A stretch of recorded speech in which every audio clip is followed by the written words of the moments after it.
این سید نیستش. سید سلام. سلام، چطوری؟ چیکار میکنی؟ اعصاب نداریم، نخر.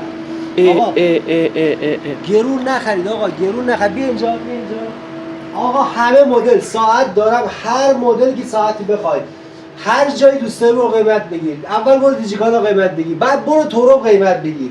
هر جایی دوست داری برو قیمت بگیر، زیر قیمت. بیا اینجا یه ساعت نشون آقا سید این WS78 رو نگاه کن داداش. WS78 بیا تورو.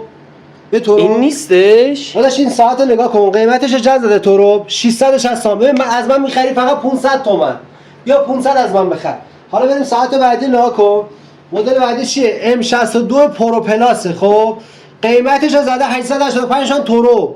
885 شون تورو زده. من بهت میدم فقط 650 تومن.